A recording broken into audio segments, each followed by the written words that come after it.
Good evening, fellow explorers, and welcome back.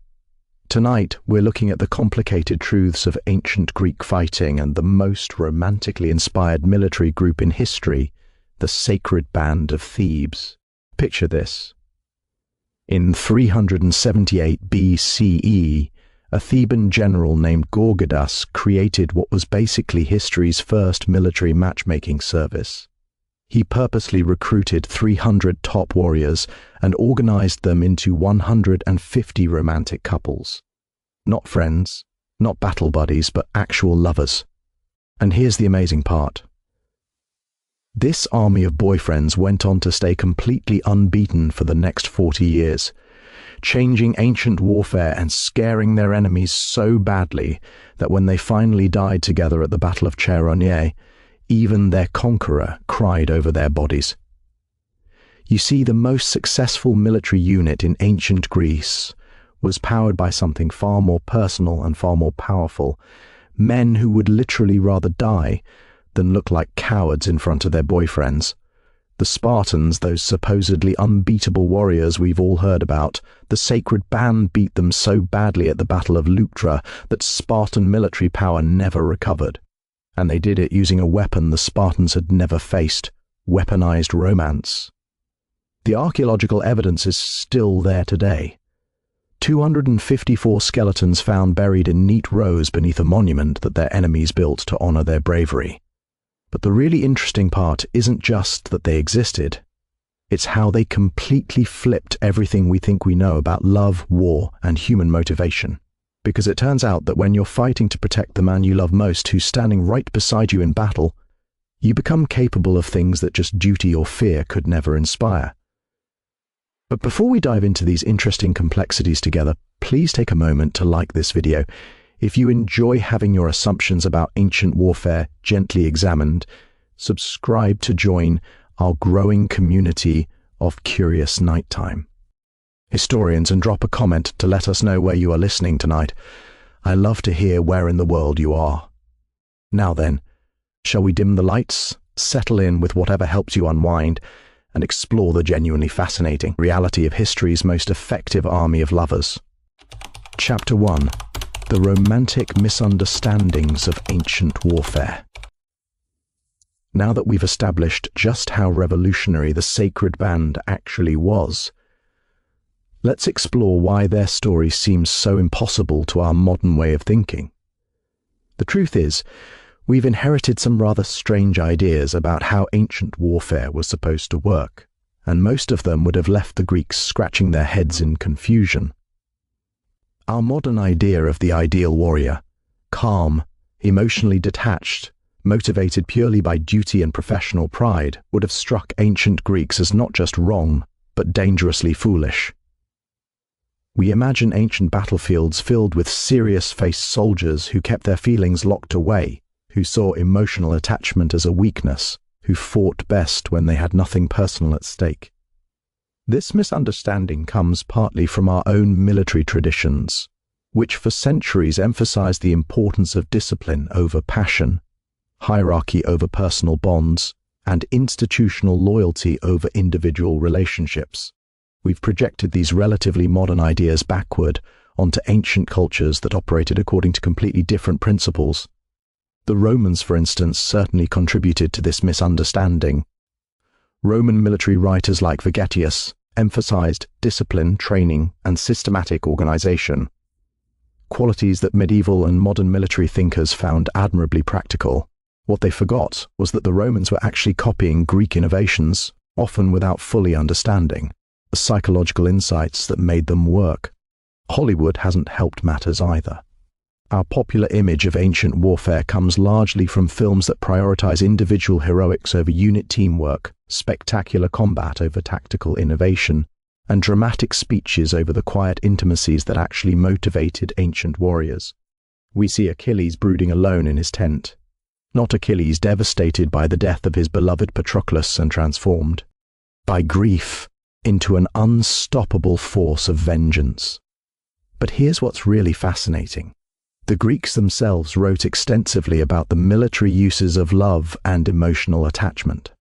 Plato's Symposium, written around 385 BCE, includes a passage where the character Phaedrus argues that an army composed of lovers would be unbeatable, because there is no man so cowardly that love cannot inspire him with courage and make him equal to the bravest born. This wasn't just philosophical thinking, it was practical military theory, written by people who understood warfare intimately. The Greeks had observed that soldiers fought differently when they had personal emotional stakes in the outcome. They noticed that units with strong internal bonds kept together longer, fought harder, and recovered more quickly from setbacks. Yet somehow we've managed to convince ourselves that ancient warfare was all about suppressing these very human motivations. We imagine that effective warriors were those who had risen above emotional attachment, who fought as dispassionate professionals rather than as people defending what they loved most. The Sacred Band represents the complete opposite of this approach.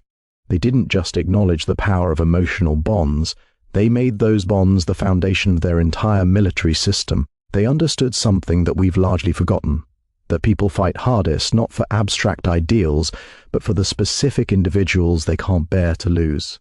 This wasn't unique to the Sacred Band either. Throughout Greek military history, we find examples of warriors whose greatest feats were motivated by love, friendship, and personal loyalty. The difference was that the Sacred Band systematized these insights, turning them from happy accidents into deliberate military strategy. But as historians have discovered, the reality was far more complicated than this charming picture of ancient military romanticism suggests. Chapter 2. The historical context. When love met strategy. To understand how the Sacred Band came to exist, we need to step back into the complex political landscape of 4th century BCE Greece, where love and war were about to collide in the most spectacular way imaginable. Thebes in 378 BCE was a city with a problem. They'd recently thrown off Spartan occupation. And when I say thrown off, I mean they'd literally invited the Spartan garrison to a party, got them thoroughly drunk, and then murdered them all. While effective, this had the predictable result of making Sparta rather annoyed with them.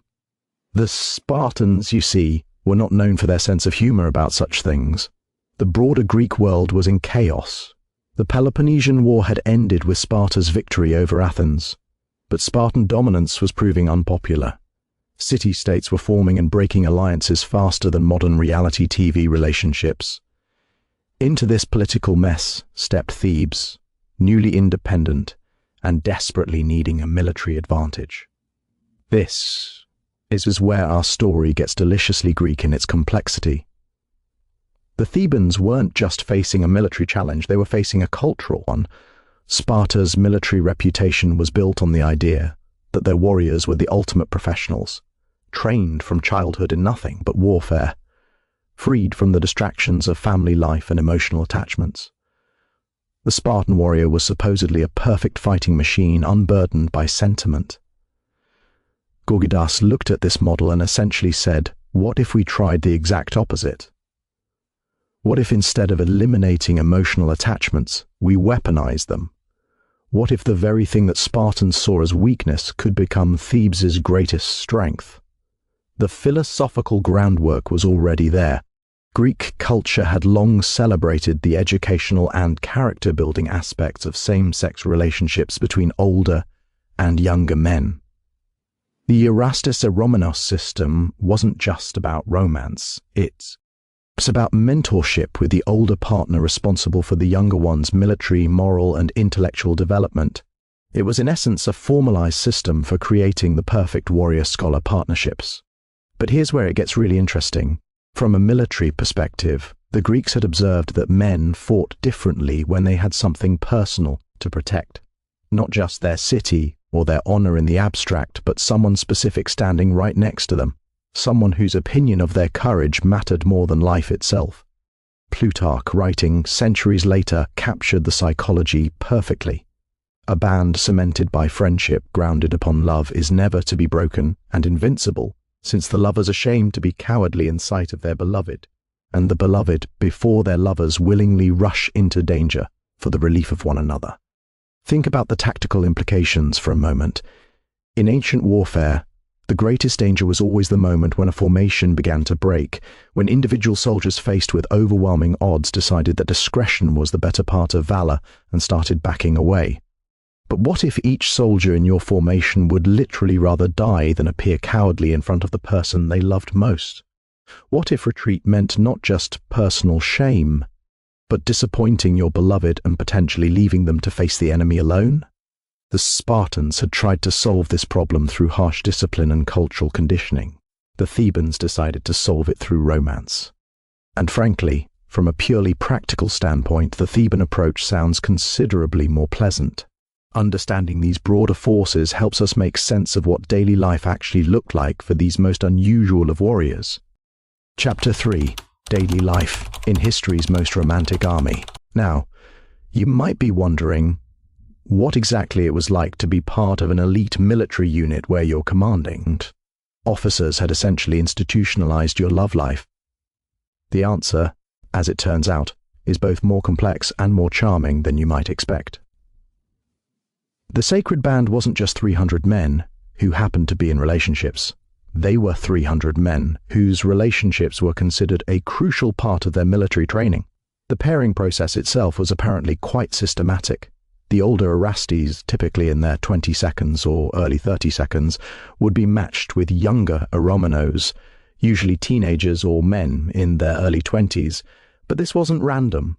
Compatibility in combat was just as important as personal attraction. Imagine, if you will, the ancient equivalent of military matchmaking.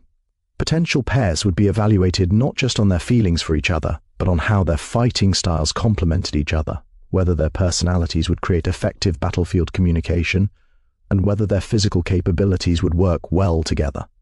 It's simultaneously the most romantic and most practical approach to military organization ever devised.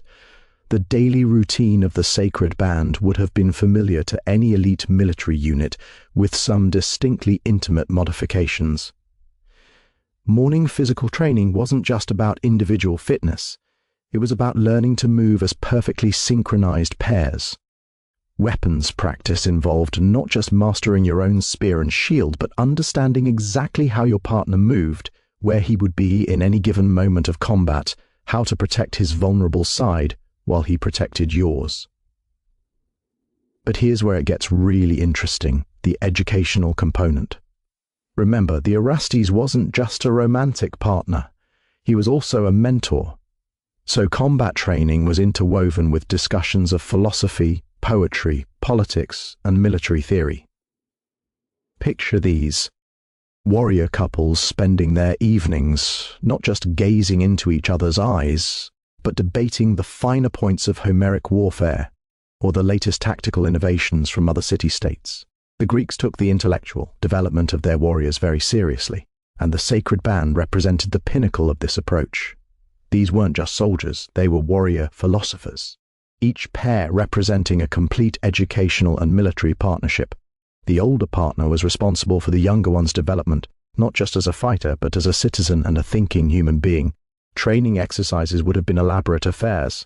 The Sacred Band practiced not just individual combat techniques, but complex maneuvers that required absolute trust between partners. They developed signals that could be communicated through touch, a squeeze of the hand, a shift in stance that would coordinate their actions in the chaos of battle. They learned to fight as a single organism with 600 limbs. The psychological preparation was equally intensive. These men trained not just to overcome their own fear, but to channel their protective instincts toward their partners into devastating military effectiveness. They practiced scenarios where one partner was wounded, learning to fight with doubled fury while simultaneously protecting their beloved. They rehearsed the unthinkable, how to continue fighting effectively even if their partner fell. But it wasn't all grim military preparation. The Greeks understood that morale was crucial to military effectiveness, and the Sacred Band's training apparently included a healthy dose of what we might call team-building activities. There were competitions between couples, not just in combat skills, but in poetry, music, and athletic events. The unit developed its own culture, its own traditions, its own songs and rituals that celebrated both their military prowess and their romantic bonds. The equipment of the Sacred Band was, reportedly the finest that Thebes could provide. Each warrior carried a spear, a sword, and a shield. But these weren't just functional weapons, they were works of art, often decorated with symbols meaningful to the couple who wielded them. Some pairs apparently had matching designs on their shields, a kind of ancient military wedding ring that declared their partnership to the world. Of course, experiences varied greatly depending on where and when people lived, and the Sacred Band's experience was quite different from other military units of their time. Chapter 4. How the Sacred Band revolutionized ancient warfare. The Sacred Band's first real test came at the Battle of Tegera in 375 BCE, and it's here that we begin to see just how devastatingly effective Gorgidas's romantic experiment had become. Picture the scene. A force of Theban cavalry and the Sacred Band, perhaps 400 men total, unexpectedly encounter a much larger Spartan force returning from a military campaign. Now, conventional military wisdom would suggest that the Thebans should have avoided battle, or at least tried to withdraw to a more favorable position, but the Sacred Band had a rather different approach to such situations. According to Plutarch, when someone pointed out that they were facing twice their number of Spartans, the Theban commander Pelopidas replied, "But we are not facing twice their number of lovers." What followed was one of the most psychologically devastating defeats in Spartan military history. The Sacred Band didn't just win, they completely shattered a Spartan force that had considered itself invincible. And they did it using tactics that were as much about emotional warfare as physical combat. You see, the Spartans had trained to fight against warriors motivated by duty, honor, and fear. They knew how to break formations by targeting the weakest links, how to demoralize enemies by killing their leaders, how to exploit the natural human tendency to preserve one's own life above all else. But they had never faced an enemy where each warrior was fighting not just for himself, but for the person he loved most in the world, who was standing right beside him. The psychological impact was immediate and devastating. Spartan warriors, legendary for their discipline, found themselves facing enemies who seemed genuinely unconcerned with their own survival. When a Sacred Band warrior's partner was threatened, he didn't calculate odds or consider tactical withdrawal. He became a force of nature, fighting with a fury that the Spartans had never countered. But the Sacred Band's innovations went far beyond individual motivation. They had developed tactical approaches that took full advantage of their unique unit cohesion. Traditional phalanx warfare relied on maintaining formation discipline through training and fear of punishment. The Sacred Band maintained formation discipline through love. Each warrior knew that breaking formation didn't just endanger himself, but directly threatened his beloved. This allowed them to attempt maneuvers that would have been impossible with conventional troops. They could execute complex tactical movements under extreme pressure because each pair functioned as a single tactical unit. They could maintain cohesion in situations that would have caused other formations to fragment because their bonds were personal rather than institutional. The Battle of Leuctra in 371 BCE showcased these innovations on a grand scale. Here, the Sacred Band served as the spearhead of a tactical revolution that would change Greek warfare forever. The Theban general Epaminondas placed the Sacred Band on the left wing of his formation, and then did something unprecedented. He made that wing 50 men deep, instead of the conventional 8 to 12 ranks. Now, this might sound like a minor tactical adjustment, but it was actually revolutionary. Traditional Greek warfare was based on the assumption that battles were won by the superior discipline and individual skill of the warriors in the front ranks. Epaminondas realized that if he could concentrate overwhelming force at a single point, and if that force was composed of warriors who would literally never retreat, he could punch through any enemy formation. The Sacred Band, fighting at the tip of this massive wedge formation, became a kind of human battering ram. But unlike a conventional battering ram, this one was composed of men who were fighting not just for victory, but for the lives of their beloved partners. The psychological effect on their enemies was devastating. The Spartan right wing, traditionally their position of honor and strength, simply disintegrated under the assault for the first time in memory. Spartan warriors broke and ran rather than face the fury of the Sacred Band. The myth of Spartan invincibility was shattered forever, and it was shattered by an army of lovers. But perhaps the most remarkable thing about the Sacred Band's military innovations was how they managed to maintain their effectiveness over time. Most elite units suffer from what military historians call elite decay. They become overconfident, they rest on their reputation. They lose the edge that made them special. The Sacred Band remained undefeated for 40 years, and the secret seems to have been the constantly renewing nature of their bonds. What's remarkable is how people found ways to adapt and create meaning within these constraints, and how the Sacred Band created a military culture that was simultaneously the most effective and most humane of its era. Chapter 5. The Human Stories Behind the Legend. Now here's where our story gets particularly fascinating, because the Sacred Band wasn't just a military innovation.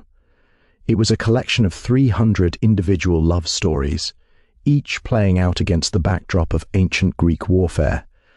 And some of these stories, preserved in ancient sources, give us glimpses into what it actually meant to live and fight as part of history's most romantic army. Take, for example, the story that Plutarch tells about a young Sacred Band warrior who was wounded in battle but refused to be carried from the field. When his Erastes tried to convince him to seek medical attention, the young man reportedly said, "I would rather die here beside you than live knowing I abandoned you in battle." His partner's response then, "We'll both stay and make sure the enemy regrets giving us the opportunity." This wasn't just romantic posturing. It was a fundamental difference in how the Sacred Band approached the psychology of warfare. In most ancient armies, wounded warriors were expected to withdraw from combat if possible, both to preserve their own lives and to avoid becoming a liability to their comrades. But in the Sacred Band, the bonds between partners created a different calculation entirely. The training regimens reflected this reality in ways both touching and practical. Pairs of warriors would practice fighting scenarios where one partner was injured, learning not just how to protect a wounded comrade, but how to channel their emotional response into more effective combat. They developed techniques for fighting while supporting a wounded partner, for coordinating their movements when one was limited by injury, for making tactical decisions under the extreme stress of seeing their beloved in danger. But it wasn't all grim battlefield preparation. The Sacred Band developed a rich culture of celebration and ritual that honored both their military achievements and their personal relationships. After victories, there were ceremonies that celebrated not just the unit's success, but the individual partnerships that made it possible. Successful campaigns were marked by festivals where couples could publicly celebrate their bonds and their shared achievements. The unit apparently had its own poets and musicians, warriors who composed songs celebrating famous partnerships, commemorating fallen comrades, and creating the cultural mythology that bound the unit together. These weren't just military marching songs, but complex artistic works that explored the intersection of love and war, duty and desire, individual partnership and collective purpose. Archaeological evidence suggests that Sacred Band warriors often commissioned matching pieces of equipment: shields with complementary designs, spears with paired inscriptions, armor decorated with symbols meaningful to their partnership. These weren't just practical military tools, but physical expressions of their emotional bonds carried into battle as tangible reminders of what they were fighting for.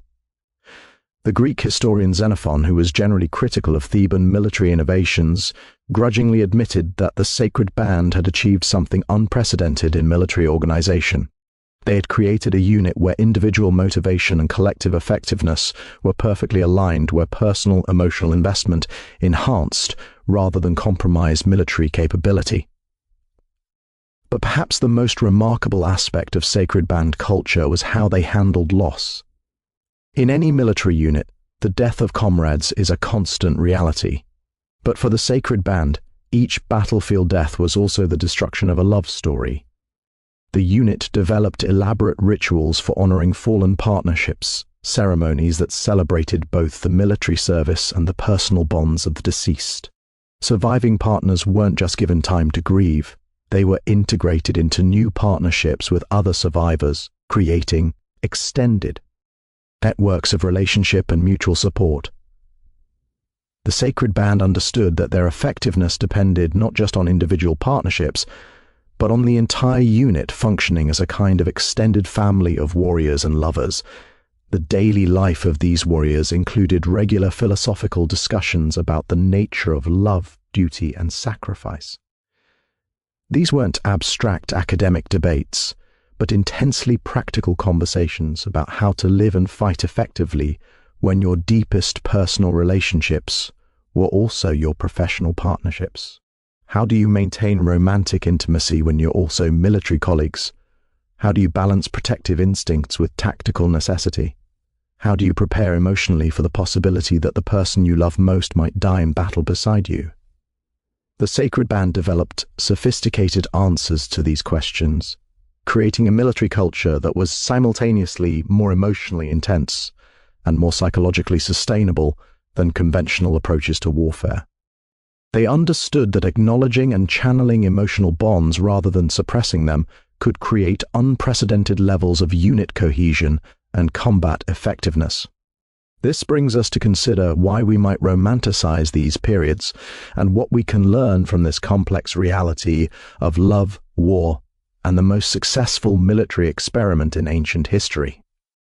Chapter 6: The End of an Era and What It Teaches Us. The end of the Sacred Band came at the Battle of Charonea in 338 BCE, and it's here that their story becomes both heartbreaking and strangely beautiful. Philip II of Macedon, father of Alexander the Great, had finally assembled a force capable of challenging Theban supremacy. The Sacred Band, now veterans of 40 years of undefeated warfare, took their traditional position at the crucial point of the Theban battle line. What happened next has become one of the most famous last stands in military history. As the Theban line began to crumble under Macedonian pressure, the Sacred Band found themselves surrounded and vastly outnumbered. Traditional military wisdom would have suggested surrender or strategic withdrawal. These were valuable, experienced warriors whose lives were worth preserving. But the Sacred Band had never operated according to traditional military wisdom. Plutarch tells us that when offered terms for surrender, the surviving warriors simply closed ranks and prepared to die together. They had spent 40 years learning to fight as couples, and they were determined to die as couples as well. The archaeological evidence from their final battle is remarkably moving. When the battlefield was excavated in the 1890s, archaeologists found 254 skeletons arranged in 7 orderly rows, the remnants of the Sacred Band's final formation.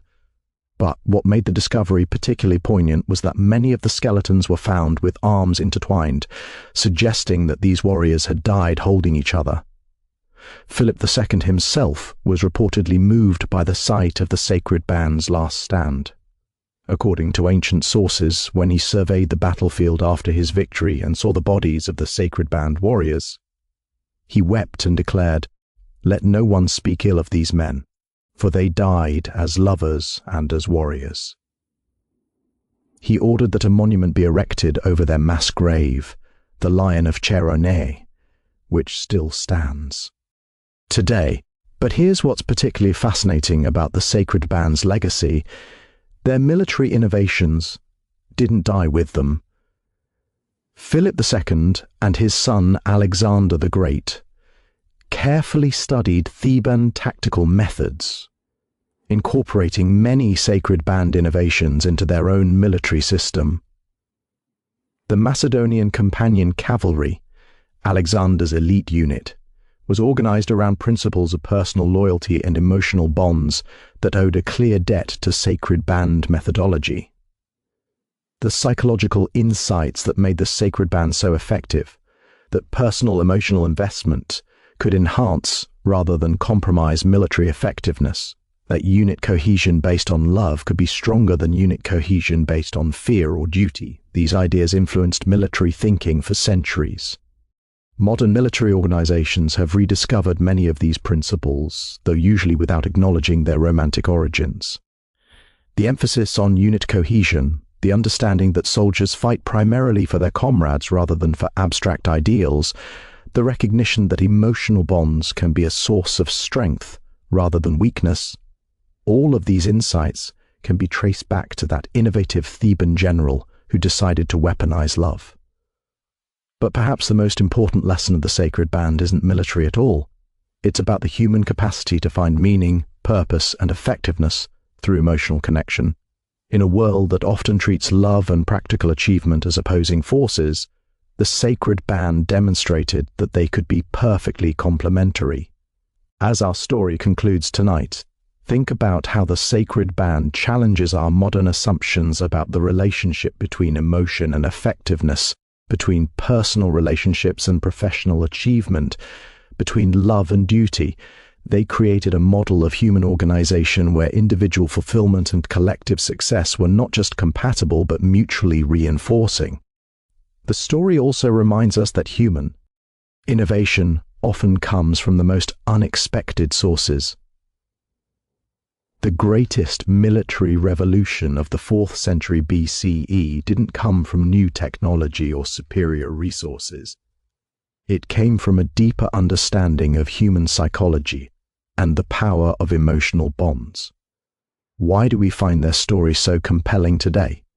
Perhaps because it offers a vision of human organization based on love rather than fear, on emotional connection rather than hierarchical control, on the idea that people perform best when they're fighting for something they genuinely care about rather than something they're simply obligated to protect.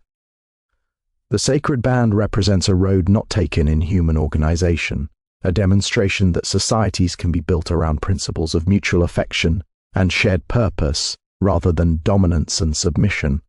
Their 40 years of military success proved that these principles weren't just idealistic dreams, but practical realities that could achieve unprecedented results. And so we see that the reality of the Sacred Band was neither the romantic ideal we might imagine, nor simply a tale of ancient military innovation, but rather a complex human story of adaptation, love, and the endless creativity of people finding ways to make their deepest values into sources of practical strength. The lion of Cheronea still stands over their grave, a monument not just to military courage, but to the revolutionary idea that love can be the most powerful force in human affairs. Powerful enough to change the course of history, powerful enough to inspire people to achieve the impossible, powerful enough to create bonds that not even death could break. Until our next gentle exploration unfolds, this is the Sleeping Archaeologist, reminding you that the most fascinating discoveries often come from looking beyond the surface of what we think we know about the relationship between love and human achievement.